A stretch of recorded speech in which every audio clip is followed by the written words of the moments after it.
What's your stance on DIY tools? So you're working at a large shop and you create your own tools. What's your stance on that, Chris? What are the great things and the bad things? What's the good, bad, the ugly about creating your own tools?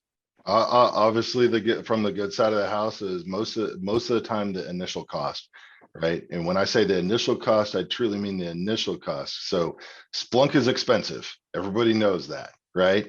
But you may be able to create something in house or implement some off the shelf type SIM tool set. But where are you going to find folks? You're gonna have a couple of folks that may be really doing a whole lot of development on that for quite a few years. What happens when they leave?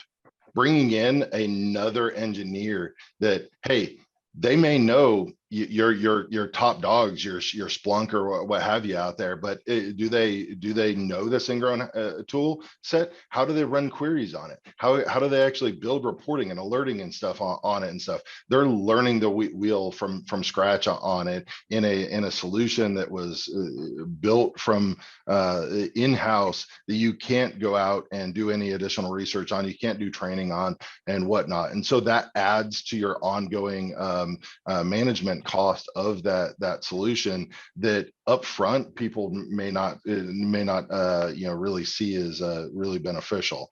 So many organizations do absolutely consider cybersecurity as a cost center. It's a risk reduction, but at the same turn, when you're bringing in tool sets like a Splunk and saying, hey, we've got to spend $500,000 a year on a Splunk just due to our sheer number of volumes, that'll get a CFO as ears pricked real quick. So Yes, I've had that conversation a few times. Yeah, absolutely. So me personally, you definitely have to weigh it out. I lean away from DIY tool sets in general.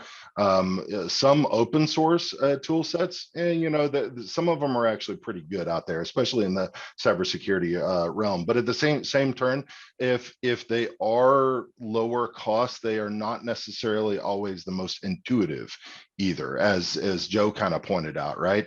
Yeah, you might be able to run query against that sim data, but how do you run that query? Are you going to have to be picking away, trying to figure out how to actually develop the syntax to run the query, or is it more standard English type of verbiage or whatever, and it can interpret that and understand it so that So it's a skill set. almost anybody can do it, right? Yeah, exactly. So